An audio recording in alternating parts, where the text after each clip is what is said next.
स्वागत है आप लोगों का आपके अपने educational channel home science with Pooja में, जिसमें हम बात कर रहे हैं अभी इस समय न्यूट्रिशन साइंस की। और ये जो है अब लास्ट चैप्टर है। आज हम बात करेंगे थोड़ी थोड़ी जो चीज़ें रह गई थी पिछली क्लासों में, मतलब जब मतलब एक महीने पहले की जो क्लासें हैं आप उनको उठा के देखिए, उनमें सारी चीज़ें मैंने आपको अच्छे से बता रखी है। तो उनके अलावा जो चीज़ें रह गई थी उन्हें हम आज जो है यहाँ पर डिस्कस करेंगे। इसके बाद में आप सभी को पता है सीटेट के एग्ज़ाम आने वाले हैं और बहुत सारा पोर्शन हमारे सीडी यानी चाइल्ड डेवलपमेंट से आने वाला है। तो आप लोगों के लिए अच्छी बात यह है कि अब जो नेक्स्ट क्लास से आएंगी वो आपको एकदम सिलेबस के अकॉर्डिंग, सीटेट के सिलेबस के अकॉर्डिंग आपको सीडी की मिलेंगी, ताकि आपका होम साइंस का जो है रिवीजन, जो पहले वाली क्लास आपने देख रखी है उसे जिन्होंने देख रखी है उनका रिवीजन होगा, जिन्होंने नहीं देखी है वह दोबारा से पढ़ लेंगे। और आपके लिए अच्छा रहेगा वो पहले वाली क्लासेस ज़रूर देख लें, ताकि ये वाला जो है आपका तुरंत अच्छे से रिवीजन हो जाए। क्योंकि एक बार देखने के बाद दूसरी बार हम जब देखते हैं तो बहुत सारी चीज़ें हम एक्सप्लोर करते हैं, ये चीज़ मैं भी मानती हूँ। कई सारी चीज़ें हम एक्सप्लोर करते हैं, एक चीज़ एक पेज को एक बार पढ़ने के बाद में दूसरी बार पढ़ते तो हमें फिर से नया मिलता है उसमें।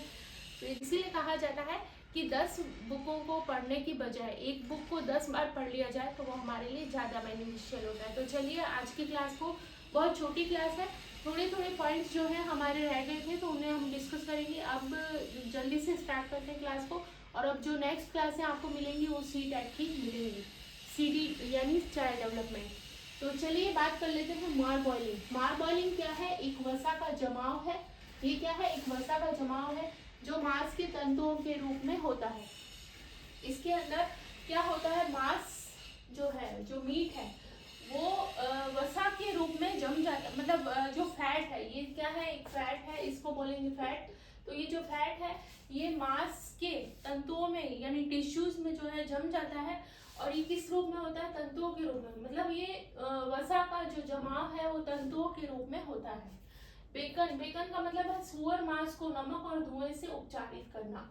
बेकन का मतलब बेक करने से याद आ जाएगा आपको कि नमक और धुआं, क्योंकि आपको इस तरह से याद ही करना पड़ेगा कि नमक और धुएं से उपचारित करने का मतलब ये है कि उसको काफी समय के लिए हम प्रिजर्व करके रख सके। इसके लिए हम इसमें बेकन की प्रक्रिया करते हैं ताकि ये जो मीट है काफी समय के लिए रखा जा सके। नेक्स्ट है सॉसेज। सॉसेज में हम क्या देखते हैं, पीसे हुए मीट को तैयार करना।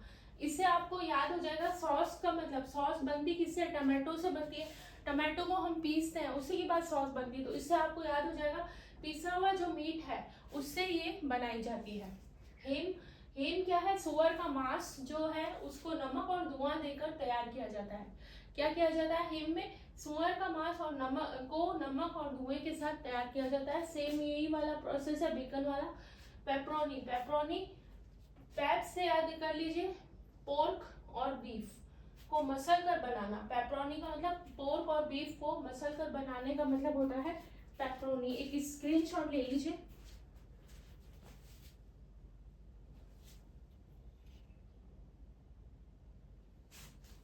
तो हमने पेपरोनी तक देख लिया है। इसके बाद में बात करते हैं सलामी। सलामी का मतलब है चपटा सॉसेज। चपटा सॉसेज जो कि हवा में सुखा कर बनाना। चपटा हुआ सॉस जो मतलब पिसा हुआ होता है ये, और इसको हवा में सुखाकर बना लिया जाता है।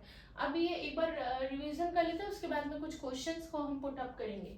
मार बॉइलिंग यानी वसा का जमाव जो कि मांस के तंतुओं के रूप में होता है, टिश्यूज के रूप में होता है। फैट का जमाव, बेकन में सुअर को नमक और धुआं दिखाकर जो प्रिजर्व करने का काम किया जाता है ताकि इसे लंबे समय के लिए प्रिजर्व करके रखा जा सके।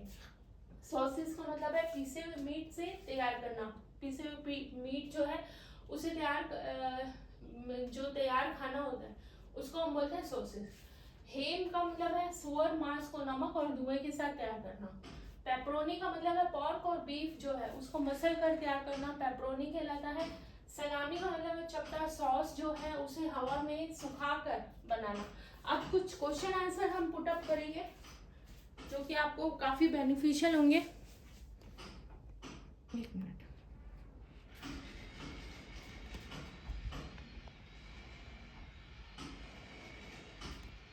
ये मैंने आपको पहले भी पढ़ा रखा है लेकिन थोड़ा सा एक बार पढ़ लीजिए दोबारा से तो आपके लिए अच्छा रहेगा। तो पहला क्वेश्चन है, मिल्क कैसा फूड है? मिल्क कैसा फूड है? ये क्या है? तरल है, पूर्ण तरल, पूर्ण यानी क्लियर लिक्विड है, लिक्विड है, क्लियर लिक्विड है, नॉर्मल जो होता है वो है, या फिर मुलायम है? मुलायम तो होगा ही नहीं क्योंकि आपको पता है कि ये लिक्विड है, तो ये तो होगा ही नहीं। ऐसे ये सामान्य भी नहीं होगा क्योंकि ये होगा ही नहीं। पूर्ण, क्लियर, क्लियर का मतलब मैंने आपको बताया था कि क्लियर का मतलब क्या होता है, एक ऐसा फूड जिसे छानने के बाद कुछ भी ना बचे। तो हम दूध को छानते तो उसकी मलाई तो आती ही है, तो ये भी नहीं होगा। तो इसका आंसर होगा तरल यानी लिक्विड। तो आप क्या लगाएंगे? मिल्क कैसा फूड है? तरल लिक्विड है। अगर यहाँ पर आपको नींबू पानी दिया जाता है तो यहाँ पर हम इसे क्लियर लिक्विड इसमें टिक कर देते हैं। मिल्कमैन, मिल्कमैन किसे कहा जाता है? वर्गीस कोरियन को कहा जाता है, और इन्होंने व्हाइट रेवोल्यूशन जो है वो चलाया था इंडिया में। तो ये इंडिया में व्हाइट रेवोल्यूशन के जनक कौन है? वर्गीस कोरियन। विश्व में जो दुग्ध क्रांति की गई थी हमारे पूरा वर्ल्ड में, वो कब की गई थी? तो एक जून को जो है ये वर्ल्ड मिल्क डे मनाया जाता है। नेक्स्ट है, भारत में दुग्ध दिवस जो है वो कब मनाया जाता है? तो भारत यानी इंडिया में जो दुग्ध दिवस है वो वर्गीस कोरियन के डेट ऑफ बर्थ पर ही मनाया जाता है, यानी 28 नवंबर को पूरे भारत में मिल्क डे के रूप में इसे मनाया जाता है। मिल्क की जो बायोलॉजिकल वैल्यू होती है वो 90% तक होती है। ये कई बार डिस्कस कर चुके हैं हम कि जितने भी एनिमल से प्राप्त प्रोडक्ट है, फूड प्रोडक्ट है, उनके जो बायोलॉजिकल वैल्यू होती है वो 90% तक होती है। तो आपको अच्छे से समझ में आ गया होगा। बाकी आप क्लास से आप पहले वाली रिवाइज कर सकते हैं न्यूट्रिशन साइंस के लिए।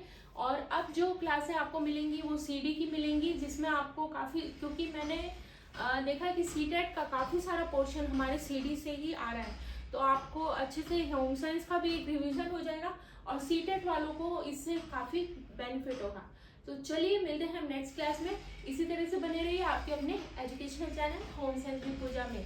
मिलते हैं हम नेक्स्ट क्लास में सीटेट की क्लासों के साथ। Thank you so much.